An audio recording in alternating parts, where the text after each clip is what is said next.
reads as follows. Tennessee Titans controlling owner Amy Adams Strunk informed Jon Robinson today that he has been relieved of his duties as general manager.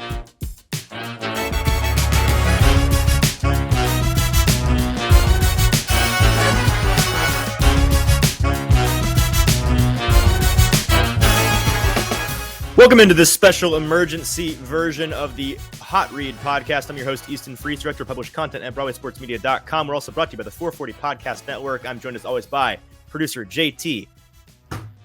So, what a day. Howard outlasting Jon Robinson on their bingo card, because I did not. What a wild day. Of course, I don't have to explain why we're doing this podcast out of nowhere. There has been a significant move in the Titans front office. Jon Robinson has been relieved of his duties as of this morning, Tuesday morning. The statement that was given out by the Tennessee Titans reads as follows. Tennessee Titans controlling owner Amy Adams Strunk informed Jon Robinson today that he has been relieved of his duties as general manager. Vice President of Player Personnel Ryan Cowden, who has been with the Titans for 7 years, will lead player personnel for the remainder of the season.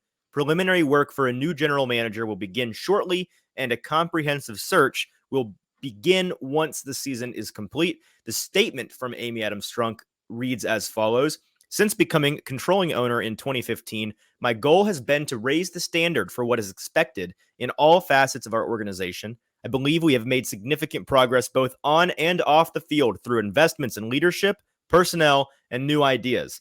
This progress includes the core of our business, the football team itself, which is regularly evaluated both by results, wins and losses, and team construction/roster building. I am proud of what we've accomplished in my 8 seasons of ownership, but I believe there is more to be done and higher aspirations to be met. I want to thank Jon Robinson for his dedicated work to set this organization on an upward trajectory, and I wish him and his family the best.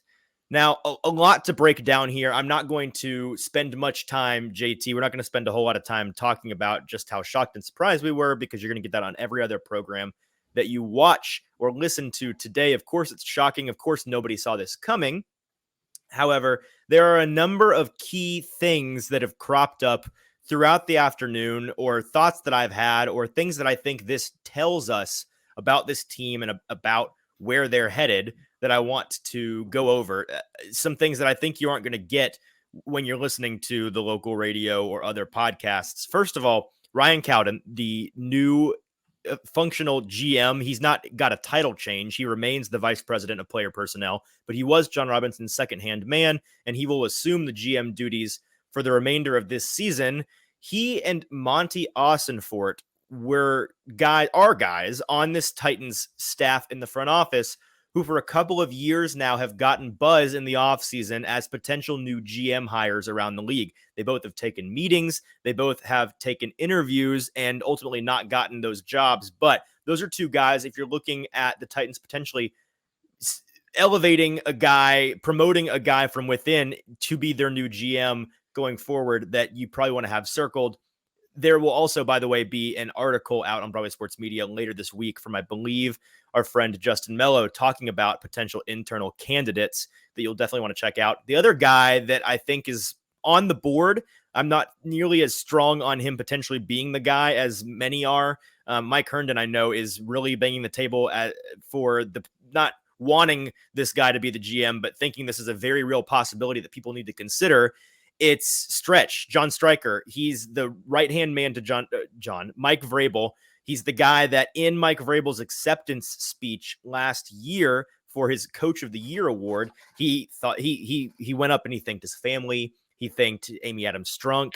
He did not thank Jon Robinson, which in hindsight is an interesting prospect. He did, however, thank Stretch, who at the time, anybody listening who doesn't follow the Titans, and many who do follow the Titans, were probably like, who is that? Who is he talking about? He said he couldn't do it without him, and that Stretch is his best friend. So it's an interesting thing. There also were quotes from articles a couple of years ago talking about, and this is quotes coming from people who are close to the Titans organization, close to Vrabel, close to Stretch, talking about how the idea is eventually a relatively young guy, and John Stryker wants to move over into the personnel side of things with the Titans team. And the quote said, you just watch, and I'm paraphrasing, you just watch, one day Stretch will be an NFL GM. He's going to be a star in this league, which is fascinating and makes it completely fair, especially considering everybody expects Mike, too many names, Mike Vrabel to have a significant say in who takes over as GM for the Titans.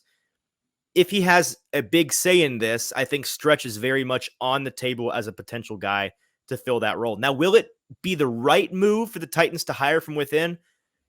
I need time to marinate on that, but my initial snap judgment today is they should absolutely look from without instead of within, or at least in addition to within. They should not keep their search insular and in-house, mainly because all of these guys that they would consider to promote from the interior, unless they promote Stretch, who that would be one of the more shocking promotions in the league all offseason. It would be moving a guy who doesn't really have a super defined role. He just is doing things for Mike Vrabel and is his right-hand man and kind of a do-it-all guy around the team.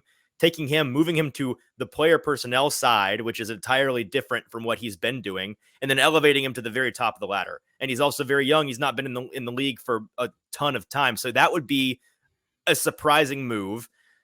I think that any guy that they would consider to move up, they're going to have been tied directly to Jon Robinson's regime. They're going to have been responsible or in part responsible for, or at least complicit in, the moves that the Titans made, many of which didn't pan out and likely led to Jon Robinson getting fired in the first place. They're also relatively likely, I think, to share a philosophy that Jon Robinson had in terms of running a team and running personnel responsibilities that it sounds like the Titans, Amy Adams-Strunk and Mike Vrabel, want to get away from. So I think that looking outside for a guy to bring in would be wise. Whether they do that or not, it wouldn't shock me at all if they go internally and they may look at a guy on the outside, but it's not really a serious look that they give him. We'll just have to see. In terms of this firing, it's really fascinating. Amy Adams-Strunk has fired people that she loves before, and we know that she loved Jon Robinson because she talked about it all the time for years about how her and Mike Vrabel and Jon Robinson all really liked each other. She ended up canning him today, and it's not really out of character for her if you think back on the fact that she openly loved Mike Mularkey and then fired him when she felt like they had reached his ceiling. The way that she's framed this, and we'll talk a little bit more about it with our friend Braden Gall, who was going to stop by and chat about this topic later in the show. We already recorded that before I'm talking to you, so if I repeat anything, I apologize. She's done this before, and so I don't think it's that shocking that she's moving on from him. It's more shocking to me the timing. Ultimately, the 2020 and 2021 off seasons laid the foundation for this. The Titans, in terms of the people that they brought in, both in the free agent market and their draft cycles, those 2 years were really, really bad. They were horrible. Over the last 3 off seasons, and this is a list, JT, comprised by Mike Herndon that I saw on Twitter earlier today, did a good job of pulling these things together. Over the last 3 off seasons, Jon Robinson drafted Isaiah Wilson, 29th overall, drafted Darrington Evans, 93rd overall, drafted Caleb Farley, 22nd overall, drafted Dylan Radins, 53rd overall, traded a 2nd and a 4th round pick for a washed Julio Jones, traded away A.J. Brown for draft capital, signed Bud Dupree to a huge contract he hasn't lived up to, signed Jadeveon Clowney and Vic Beasley to big money deals, neither of which had an impact on this team, cut Roger Saffold without an adequate replacement for him. Mike even left out some on there, choosing to draft Dez Fitzpatrick over Amon-Ra St. Brown, choosing to trade away a 5th round pick for Dennis Daly, who's the worst offensive lineman starting in the entire league right now. There are a number of things you can look back to, and this is not to slander Jon Robinson, because as we talk about with Braden later in the show, he did more good for this team in this franchise, much more good overall than he did bad. And ultimately, I think, and Braden agrees, that there's more to this than just them not being happy with his personnel decisions. Speaking of which, by the way, we talked about this a little bit with Braden, JT, about how we weren't sure that maybe a part of this decision by the Titans front office was, or by the ownership rather, was out of anger over the A.J. Brown situation, but not just that he traded away a great player, that potentially he traded away a great player without really consulting them. And like magic, as soon as we get off of our discussion, our call with Braden, we see come across our Twitter timelines at almost 4:00 on a Tuesday afternoon, Adam Schefter reporting on NFL Live, I believe, about him talking to people in the Titans front office and hearing that, and I'm paraphrasing, he didn't say explicitly that Amy Adams Strunk and the ownership was left out of the A.J. Brown discussions, but he did say explicitly that ownership wasn't very happy with how there were a number of decisions involving key personnel that the GM, Jon Robinson, didn't involve them in, that they were upset with how often he was making decisions without at the very least informing them of his plans, if not consulting them on those plans. Now, whether or not a GM should be consulting with ownership over whether or not they should make a move is up to you. Personally, I think we agree, JT, that's a silly thing to do, and it's a very Jerry Jones way to operate. It's typically very dysfunctional, but it's fully within ownership's rights to be upset when your GM is making decisions, not on his own, but on his own without even telling you. When you're getting caught off guard by these decisions, that's something that shouldn't be happening. If that's something that was happening, then I can totally understand a big part of this being revolving around the fact that he moved on from A.J. Brown, and maybe Amy Adams Strunk and the ownership weren't super involved in that decision. It was reported, and sorry that this is kind of scatterbrained, but there's a lot of little details that I want to cover besides just going on and on about how surprising this is, because I've listened to a lot of different shows already today, and that's essentially what most of them have been. Just, oh, I'm so surprised. Let's take calls. Let's hear reaction from Jim in Green Hills. That's not what we're here to do. We're here to cover all of the facts available to us. So I've compiled them, and it's a little bit all over the board, but I think it's valuable to you, the listener. Aaron Wilson, who covers the NFL on Twitter, he tweeted out early on in the process that of this news breaking today, that Mike Vrabel was expected to have significant power after the Titans' dismissal of general manager Jon Robinson, according to league sources. The league source, I guess, was because of course he's going to have more power. He's a top 5 coach in the league. JT, how many times have I said that on this show in the last 3 or 4 episodes? 40 at least.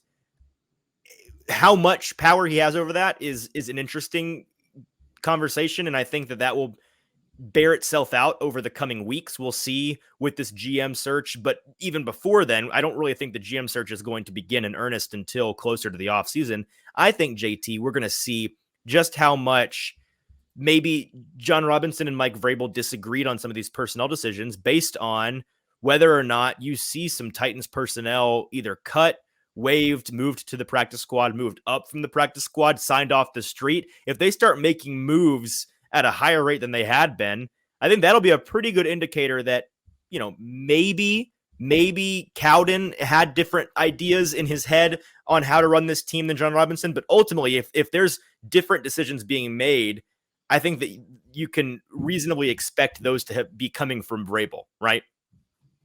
No, for sure. I think so. I mean, we had a couple of things already happen today, even though right. they Who were the guys that came across the wire today super minor today. But I mean, that is a couple of guys that you wouldn't expect to see maybe being moved up and down a squad. But now with the recent change, you're seeing some of that movement. I expect more of it to come.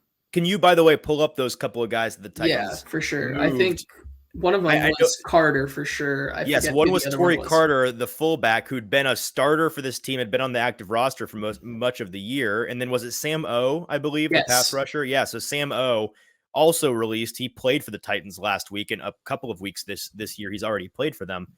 Those are the kinds of moves where you see guys that have been on the active roster for a lot of the year suddenly not even moved to the practice squad, just cut, waived, whatever.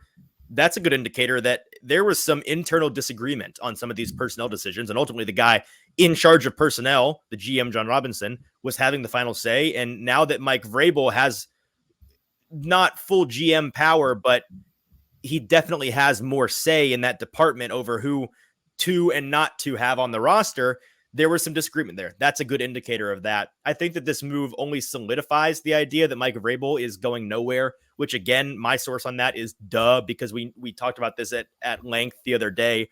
He's under contract for like 4 more years, I believe. He has a job that he loves in a city that he loves with his family. He works for an owner that he loves. And now he's just getting more and more power and something just as valuable to people in life, as everyone should know, as money, is the ability to have power over their situation. And so he continues to accumulate that power, and deservingly so. He's one of the best doing it in the league. Another interesting element of this is just in hindsight, JT, there's been a couple of things, and I'm going to write an article later today. Hopefully by this evening, I'll have up on BroadwaySportsMedia.com talking about all the different tidbits, many of which we're covering in today's show, just the collection of thoughts and information that we've gathered from this move, as well as what I think this move tells us about this team going forward. A number of those things include looking back on some quotes in the past couple of weeks and months from the Kansas City week back in week 9 or whenever it was for the Titans at the beginning of November. So about a month ago, the Titans head coach Mike Vrabel was asked after the game, I believe by Ed Werder, because he's the one who tweeted it out. If it was somebody else, I apologize. Vrabel said that when asked about the sustainability of Derrick Henry taking 26 plus carries every game, he said, quote, "We've been able to use him and he's helped us win a lot of games since I've been here. I don't know what else we would do. Throw it 50 times? I mean, who the bleep would we throw it to?" This is coming on either the heels or before, and I couldn't get to the bottom of when this quote was. I believe it happened after the game. So it would be coming on the heels of the Titans. If you remember back, their wide receiver core in that game had a record-breaking bad day. They had 0 yards from the receiving core, 0 catches, I believe, even if my memory serves me. So there are some signs in the past of cracks in Jon Robinson and Mike Vrabel's relationship, or at the very least, Mike Vrabel's belief in the personnel that Jon Robinson had provided him with. It's important to note, by the way, that both Jon Robinson and Mike Vrabel just signed extensions this past spring. Tom Pelissero tweeted out that his understanding is that Titans brass wasn't happy with the direction of the roster assembled by Jon Robinson, blah, blah, blah. They decided to make a change. He was under contract and through the 2027 draft and walks away with another 4 years of pay. So Amy Adams-Strunk, not afraid of paying to get out of contracts. This is, I believe, the third. I know she did it with Wisenhunt, and then she did it with Malarkey, and now she's going to do it with Jon Robinson. She's going to pay the next 4 years, even though less than 11 months ago, she just signed this guy to an extension. And this is one of the most interesting elements of this, JT. How do you go from deciding to extend somebody for 5 years in February or March and wanting them to be around and operate your team from the very top, to 10 or 11 months later being so fed up with them that you tell them to hit the road and make them unemployed? That's a dramatic shift. It's a very big shift, but I think you can look, a lot of it is that how significant this draft was, and whether the Adam Schefter report is as real and pressing as people are making it out on Twitter to say it is. I mean, it is to note that contract did get re-signed before this draft even happened. Yeah, that's right. So whether, I mean, it's not out of the realm of possibility to say that because of this draft, I mean, I could see the relationship between them changing super drastically when you get rid of your superstar playmaker on offense, at least one of them, and then you see what happens in the games where you're playing other teams who have these superstars and playing them. You can't compete. And if Amy wants a team to go forward where they're valuing that maybe a little bit more, I think it's a good time. Not to mention, I don't know how much this has to play into it, but you could see over on Twitter this week, there was a couple clips of like Eagles fans blatantly just yelling and just laughing at the owner's berating box the owner's after box. after AJ Brown just absolutely lit them up.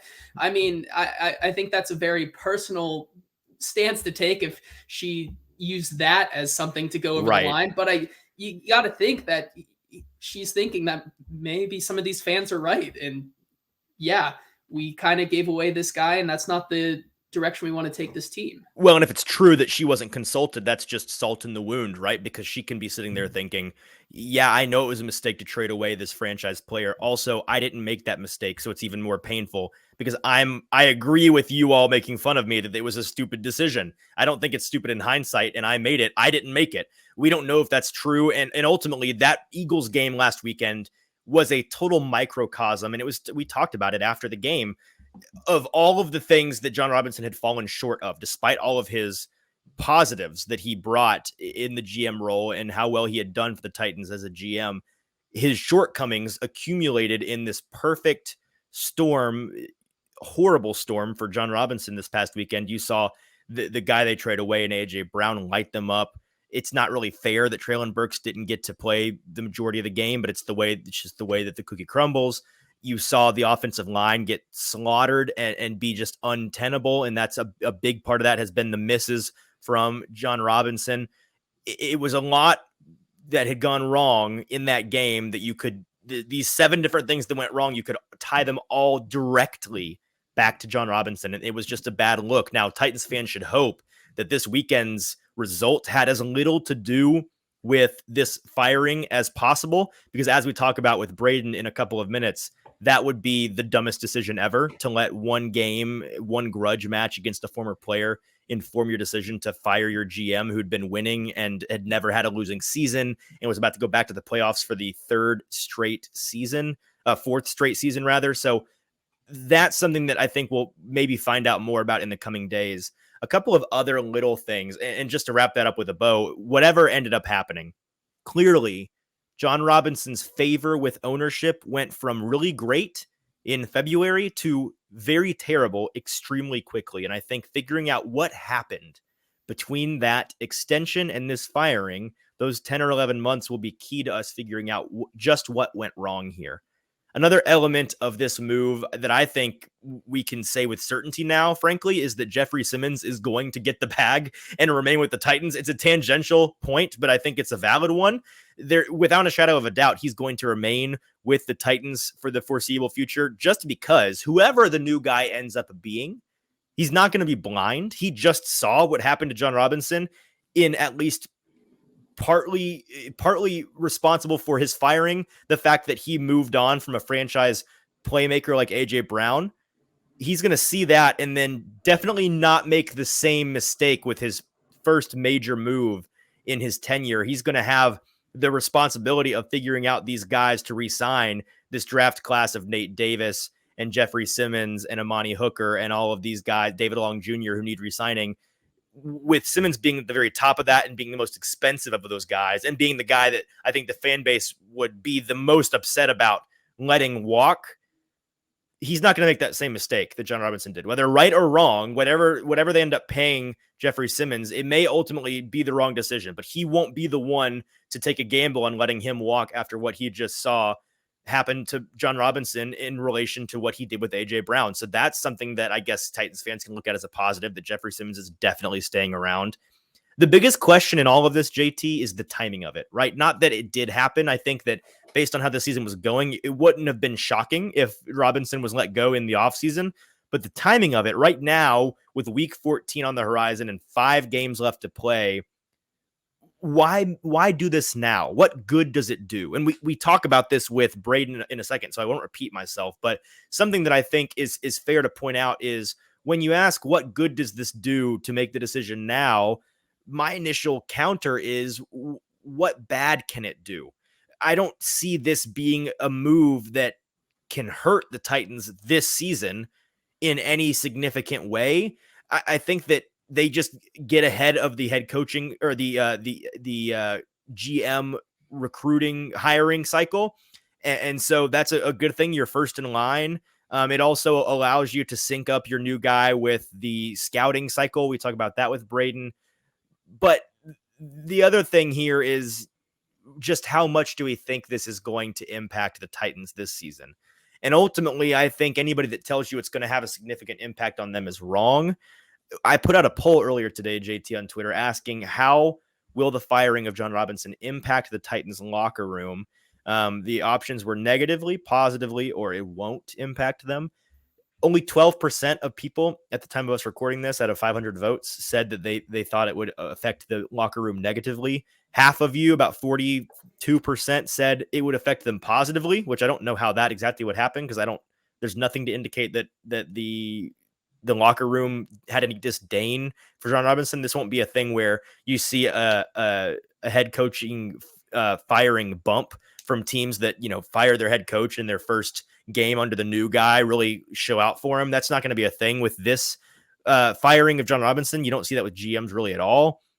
The majority of people, 45%, said that it wouldn't impact the locker room. And ultimately, I think that's what it's going to be. I don't think it's going to change much at all in terms of how this team operates this year.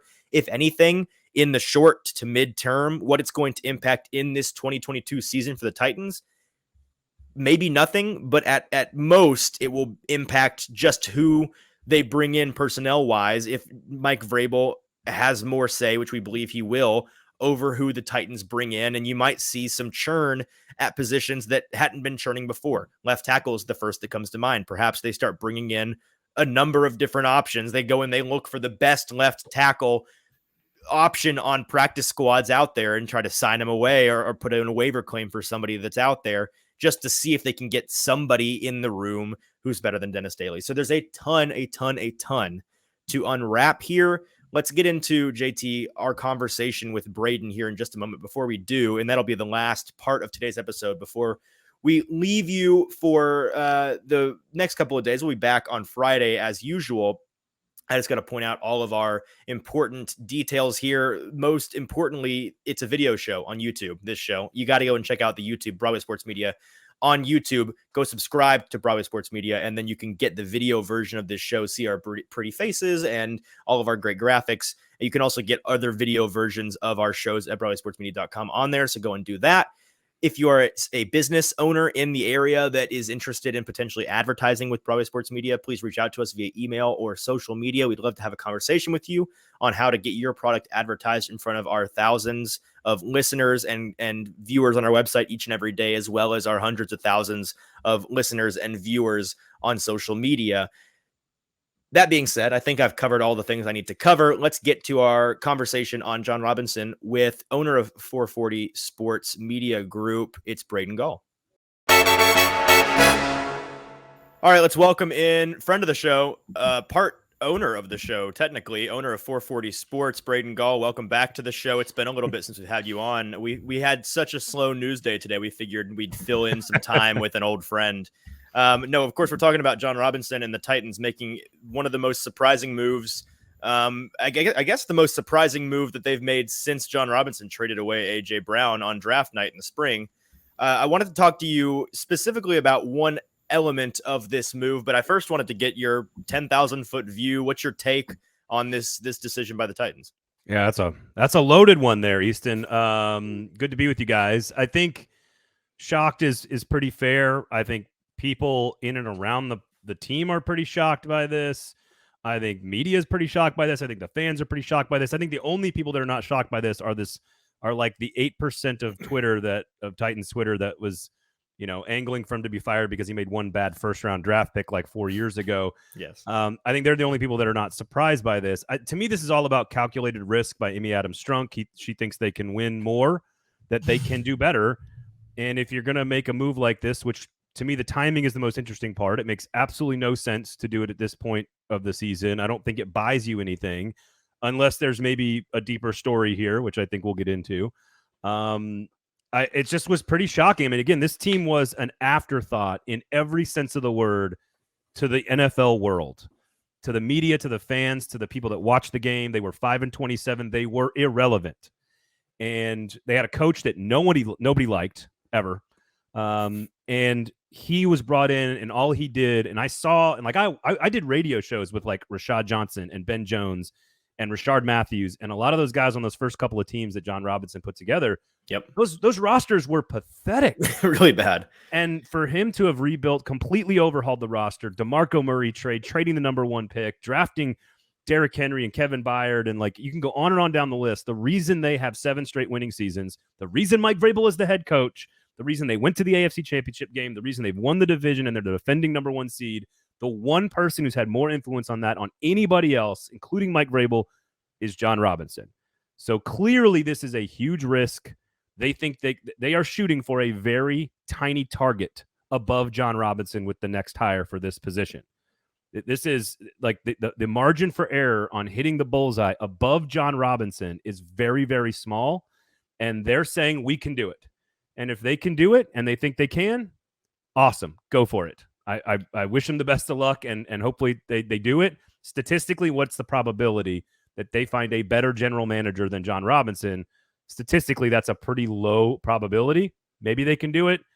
I'm okay with an owner saying she wants to win, or an owner saying the stakes are high and that the pressure to win is high and that the fans demand excellence. I'm good with all of that. I'm just not sure why in week 14 somebody else is better than Jon Robinson right now currently. That's all. Well, and that's an interesting element of this. How much of this move has to do with ownership feeling like they need to move on from Jon Robinson? Punish is the wrong word, but that's the best word I'm coming up with right now, kind of as a punishment for the misses that he's had, all kind of matriculating into what this Titans team is struggling with right now. And that was kind of on display in Philadelphia this past weekend, a brutal microcosm for Jon Robinson.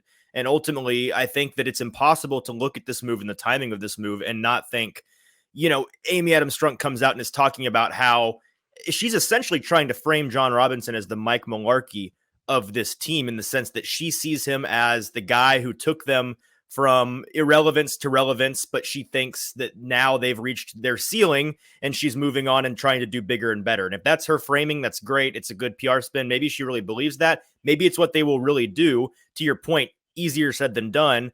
You can't help but look at this in the timing, however, and think this isn't entirely thinking you've reached the ceiling with the guy you like and you're just moving on because you think you can do better. It's because you got to move on from a guy who's ticked you off because the guy he traded away, who was a franchise player, dunked on you twice this past weekend. I know that everything sort of like created this perfect storm of things that were happening, right? Like with the AJ Brown stuff and like the first round draft picks, the offensive line. Like you could point to like if Amy Adams Strunk, I'll just put it this way: if Amy Adams Strunk fired Jon Robinson because of this weekend, it was the dumbest thing I've ever seen. Agreed. And she is not prone to dumb things. No, I don't think that's what she did. I think it was the straw that broke the camel's back, but there's no way there was no thought in her mind before this weekend. Right. We might need to move on. And then suddenly this one game changed her mind entirely. That's not how she operates. Again, we'll get to the timing. It doesn't make any sense to me. To me, that means there's layers here that we have yet to sort of fully flesh out. I think the Mularkey comparison on her part is totally inaccurate, honestly. And again, I love Amy Adams Strunk. I think she's been... No, I agree, but I think that's how she's trying to frame it, don't you? Right. Yeah, I think everybody's going to frame it that way. The difference is Mike Mularkey was a retread who was a proven commodity. Yes. Not necessarily a good one. Like we knew exactly what Mike Mularkey was. We knew he was a transitionary piece. We knew he was going to just kind of fill the role from garbage to whatever was coming next. And even after winning a playoff game, that's why everyone was so startled by, well, no, there's more upside. The difference is we knew exactly what Mike Mularkey was as a head coach. Yep. No one ever believed that he was a Super Bowl caliber coach. We don't know exactly. Jon Robinson is responsible for getting the Titans to this point. I don't put him in the same boat as like, well, he'd been a GM 3 other times and we'd already seen him fail. And like, he's good at building a roster, but he's not great at, getting him to the next level, or like there's none of that on the resume. So again, I'm not saying that the move shouldn't have been made. I'm saying it is an extraordinarily risky move to get rid of the guy who is the most responsible for your success as an NFL owner. And to me, this time of the year, I think you're right. The Eagles game was like a microcosm of all the issues in their heads in that facility. But to me, it says that there is another layer here that I'm assuming involves the head coach that we can get to if you want to. Yeah, and I mean that's exactly right. If things had gone differently in Philadelphia this past weekend, if they had found a way to win that game, there's just no chance that move is made now. Even like we think she had this in her head already, she probably in the past couple of weeks, the past month or so, had it in her head that, this will be probably the last season with Jon Robinson, and in the offseason we'll move on. I think that ultimately this may have been the catalyst to make that decision. However, I think that it's being overlooked by many, and I think Mike Herndon was the first person I saw point this out on Twitter. Really, in terms of moving on from a GM, now is the time to do it, just because of the way that the scouting process works in the offseason. It's a lot easier with a full college season of tape, with all of these prospects now available. The busy time of year for front offices in the NFL begins now. And so really, if you think about it, now is the time, if you're going to start over, if you're going to change who's in charge, if you're going to shuffle roles and responsibilities, if you're going to change up the system that you have as a team for going through the scouting process, now is a much easier time than in February. If in fact the move is tied to the end of the college football season, then say that. Like there's nothing wrong. There's nothing wrong with just saying like, look, the college football scouting, we've collected all the tape. All of our scouting personnel department has been out on campus, all across the country scouting these players all season long. Jon Robinson does a lot of scouting himself, but he's not obviously at every single practice and every single game going to every single thing. Like he's got regional scouts like everybody else does. So while I get that part of it, but why not just say like, hey, this is a critical time of the year for the front office to be evaluating the next waves and the next steps. Like I think what's more important is what they could actually do to their roster currently, which again is just kind of churn the bottom 4 or 5 pieces or whatever. But we've seen them do that quite well in certain positions and not as well in other positions. I just don't know why you wouldn't go to battle. Like 5 games to go, 3-game lead in the division. I get your point about the scouting calendar. But if you already sort of know, especially if you're going to hire from within, if you already know that these guys are kind of they're going to be up to speed on all this stuff. Like they're not going to need any time, to jump in and understand what Jon Robinson's flow chart looked like, or reorganize the flow chart, or reorganize the big board, or reprioritize certain prospects. If that's the case, just say, look, we've reached a critical point in the scouting year. This is the right time for us to do it. Like, to me, this reeks of something else. Again, exactly. Well, and Braden, let me clarify. My point in saying that is that they may very well come out and eventually, it may not be until next spring when media gets to talk to Amy Adams Strunk. She may list that as a reason or the reason. But I need to clarify in saying that I won't believe her if she says that is the main reason, simply because while it is true, and I think it conveniently works, and may have played a part in the decision, like why not now? If she was, at the breaking point this past weekend in Philadelphia was the straw that broke the camel's back, and she was looking for reasons not to go ahead and can him, and she thinks, well, it might as well now anyways because it will work out anyways in terms of our scouting process. I think that just kind of is a puzzle piece that fits in with why they made the decision. But there's no way that this past weekend and the past 2 weeks hasn't played a role in this decision. Oh, of course. But if you're, again, this is all tied up together. That's about PR then at that point. You're just looking for the best time that's going to, that the fans will be most receptive to the message. Like, oh, we've struggled really badly. The personnel is struggling.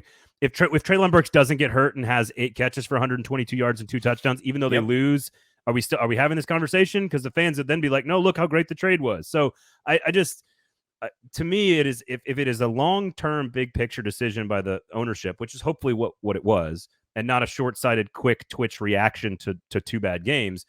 If that's what it was, then it doesn't make any sense to do it now. Unless somebody inside the building thinks they have legitimately a better chance to win today because he's not there. And to me, there's only one person that could be, and that is the head coach of the Tennessee Titans. And so if Mike Vrabel and Jon Robinson are disagreeing on things and there is a power struggle for decision-making in the short term, moving on from Jon Robinson to allow Mike Vrabel to make more decisions about the personnel in the moment is maybe what Mike Vrabel thinks is, again, all this is hypothetical. Yeah. But what gives us the best chance to win today? Well, and ultimately, Braden, I don't think we can discount best case scenario. And I don't think we can discount this in that what you just mentioned, by the way, whether or not there was a power struggle in that building, that will be something that's talked about for who knows how long. It's the first question I would ask if I was at it's like, who, I haven't thought about it enough. I need to really sit down and think about what the exact wording of the question would be to make sure it's open-ended and get the right emotional response. And even then, knowing Mike Vrabel, you're probably not. No, he would never answer like, "Hey, why do you think you give the team a better chance to win than Jon Robinson?" He's not going to answer that. Right. But it's for Amy Adams Strunk. The question is for Amy Adams Strunk. Is what is it about the timing of this move that you feel is best for your organization? Is maybe how I'd word it. And the best case scenario that I don't think we can rule out is perhaps this was something that ownership was already looking to do. Perhaps something internally or just there was a relationship breakdown. They didn't like the power struggle that was going on behind the scenes that we weren't aware of, whatever it may be. There's a chance that ownership was already looking for a reason, or a reason to be able to do this, or maybe not a reason, but an opportunity to do it. Right. And so maybe they saw this as Titans just got beat by 2 contenders. It's an all-time low for them this season outside of the Bills loss. This game kind of worked out perfectly to be able to point at, look at all these things that went wrong in the game and how you can tie them all directly to Jon Robinson. Maybe their thinking was this will be much better received now than at the end of the year after they definitely get to the playoffs and maybe even win a playoff game. Maybe their thinking is, well, if they go and they get to play New England in the first round and win, and they get knocked out in the divisional round by a better team than them, it may not be nearly as well received if you fire Jon Robinson in February than if you do now.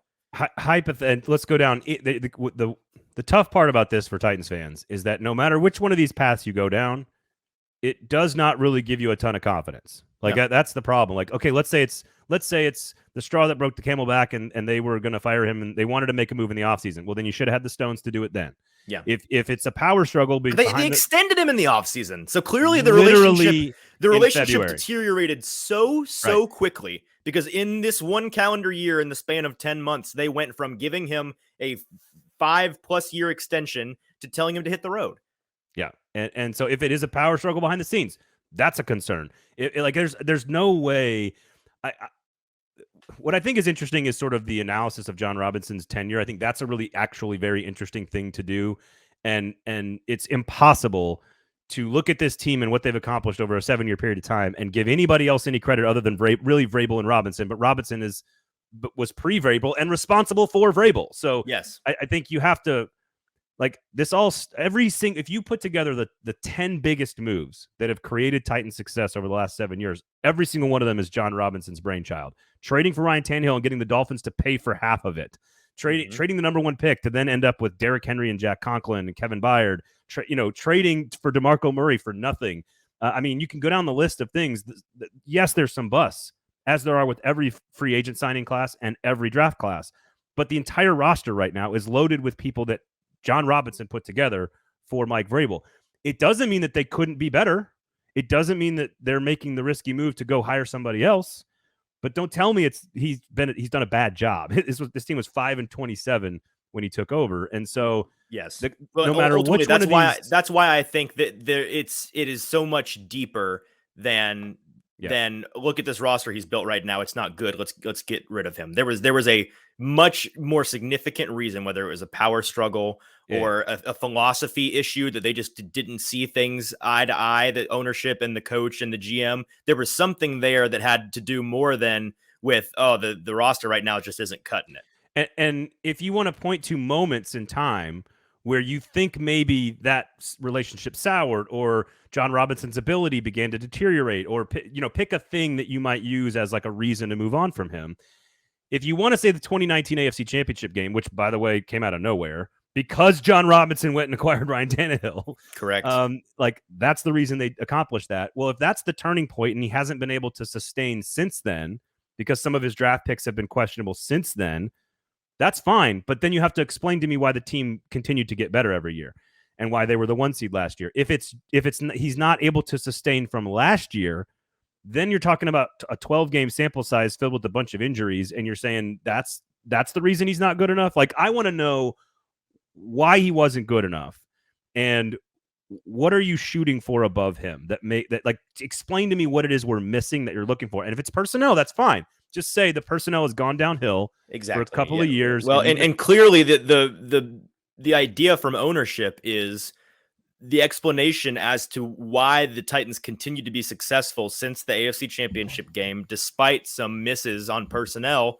Their declaration, or maybe gamble with this move, is we think from that point on it was the Mike Vrabel show and that he was the one elevating this team despite Jon Robinson, not in tandem with him. I think what's interesting is I can agree that his personnel decision making, like his hit rate, began to go down around 2019. But I can also point to a lot of really critical and important pieces that are on the team because of decision making in the front office since that game. Sure. Like you could look at draft classes, you could look at Danico Autry, you could look at re-signing Harold Landry, although that didn't work out this year. I mean, again, AJ Brown. The truth. I hope that this all doesn't come down to a trade of a receiver. Like that's what I hope. That to me would be so short-sighted. Is AJ Brown a difference maker? Is he a different level player than they've ever had at that position? Of course he is. Did Mike Vrabel was visibly upset that he was traded on draft. I was about to say the only way it's not short-sighted, and sorry to interrupt you, is if Jon Robinson had maybe he shortchanged in the negotiations with AJ's agent and or made the deal with Philadelphia without consulting with ownership. In that case, I can understand them being significantly miffed by your GM moving on a franchise cornerstone player without consulting you. But that's the only reason why that wouldn't be a dramatic overreaction. Now, so I just pulled this up just to quickly have it in front of me, just so that I could have it to be accurate. I mean, no one's arguing that Isaiah Wilson was a good pick. Okay, no one's arguing that. No one's arguing Caleb Farley was a good pick. Dylan Radins hasn't worked out, but Christian Fulton was in the 2020 draft class. You've got Elijah Molden in the 2020 draft class, Rashad Weaver in the 2021 draft class, and then this year's past draft class looks very good and very productive. Good. Yeah. On top of that, you bring in Bud Dupree and Danico Autry. And again, Nate Davis has developed into a star. Jeffrey Simmons has turned into one of the best players in the world at his position. So while you can say, hey, look, you slowed down on your hit rate and you need to be better in the first round, that's a concern. I'm fine with that criticism. Like, I don't have any problem with that. Right. But at the end of the day, like, I guess summing it the all point up, is there's more to it than the personnel. I think there has to be. If not, what you are shooting for, and maybe this is okay. Jon Robinson got you 90% of the way there. You are shooting for that 10%. And if you're going to hire somebody and you're shooting for that 10% above Jon Robinson, A, that's extremely difficult, and B, good luck. Best of luck. Yeah. And that's a hard thing to do, man. Here's a good comparison for fans out there that know SEC football. Firing Mark Richt to hire Kirby Smart is what the Titans are doing. Mm-hmm. Mark Richt finished with 10 wins and top 10 recruiting classes every single year. The margin above him was very, very small. And they hit it with Kirby Smart, who recruited top 5 classes and won 12 games a year. And that's the bullseye they're going for above. Which makes Jon you Robinson. wonder if this Titans team has somebody already in mind. Maybe they already have somebody that they're keying in on. Maybe they don't. There's so many different possibilities with this because there are 17,000 different questions we don't have the answer to yet, and we may never get the answer to them. In-house. Is that's where you're putting your money right now? If it comes from in-house, then I feel like we understand and we know what happened. Yep. A little bit more about where people's pressures were coming from, let's say. Yeah. Well, before we get you out of here, I have one more question for you, and this will probably become a discussion in and of itself.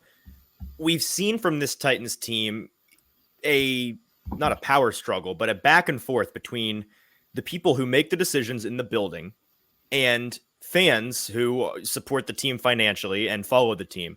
For a couple years now, there has been outcries regularly from fans calling for better from the coaching. Better coaching on the defense first when you saw Shane Bowen have a really bad squad in 2020. And then in the offseason discussion with coaches and the GM and ownership, their point is, we're going to hang on to Shane Bowen. We believe a lot of our defensive shortcomings this season were a result of personnel, not the coaching. And they bet on themselves and the coach's ability. And they challenged the people in charge of personnel to give them better tools. And ultimately, it ended up working out in their favor. They made a dramatic leap, and now Shane Bowen is seen as a good defensive coordinator. This is yet another example of this Titans team betting on the people that they have running the show and blaming their shortcomings on the personnel available to them. Yeah, agree or disagree? To some degree, yeah. I think to your point, it's probably a lot larger conversation. But I mean, again, if you're firing the guy who picks the players, yes, it's about the players, but then you're saying it's not about the players, it's about the guy picking the players. So you're siding with the coaching, right? You're siding with the coaches. No, the coaches are in your ear, or the coaches are in the ownership ear saying, hey, we're not doing great this year in at this, and this, but it's not our fault. We got to get better people, and this guy won't give us better people. Well, and here's the thing I would agree with on Amy Adams Strunk. If it was a decision that she had to make one or the other, again, I'm not suggesting that's what it was, But hypothetically, if it was, I think we all agree she picked the right one. I mean, the head coach is harder to replace and harder to find than the GM is, and so you keep the guy who is great at his job and is a great head coach. I think you keep him first and foremost. So that's a lot longer conversation, but I agree with you. I would keep Vrabel over Robinson if I had to choose. I just think it's a pretty good team, at least on the outside looking in. I guess my last question here is: Do you agree with the sentiment that personnel shortcomings are more to blame for this team's struggles right now than the people they have running the show in the coaching department? I mean, probably, but again, I think it's a longer conversation. I would say it's both, but I would say their personnel shortcomings on offense are certainly a concern. Yeah. All right, Braden, we thank you for your time today. A very busy day for everybody in Nashville media. Appreciate you joining us. We'll have you back soon. Always a pleasure, boys. Good talking to you. All right, thanks to Braden for chatting with us for a little bit. That's going to be it for today. Of course, it won't be the end of the Jon Robinson conversation on this show. We'll talk about it, I think, at length on Friday, definitely with James Foster. He'll have some thoughts, maybe another guest I have in mind to potentially come in and chat with us about that. Before you go, real quick, if you have not left a subscription, if you have not subscribed to the show on Apple Podcasts or Spotify Podcasts or wherever you get your good podcasts, you need to do that. Quit listening to these a la carte. Subscribe, and they'll be brought to you. It's like the make the machine work for you. Work smarter, not harder. You can also then leave us on Apple Podcasts a rating and a review, which takes 10 seconds. It's at the bottom of the feed. If you leave us a 5-star review and say whatever you want, we will read it out on the show. We are on our hands and knees begging you for these. They help us a lot in selling the show and in promoting the show and the algorithm and all that jazz. So please go and do that. Take 10 seconds of your time to do that. It means a ton to us, and we would love to see what you have to say about the show. All right, that's going to do it for me and JT. Thanks for tuning in to our special emergency version of the pod. We'll be back with you as normal with a somewhat normal show on Friday. James Foster Friday, another potential guest. We'll be talking about all the things revolving around the Titans that don't have to do with this massive Jon Robinson development, as well as getting back on the horse with the best bet gauntlet. So a bunch coming down the pike on Friday. Until then, I'm Easton Freeze for producer JT. This has been the Hot Read Podcast. We'll talk to you Friday.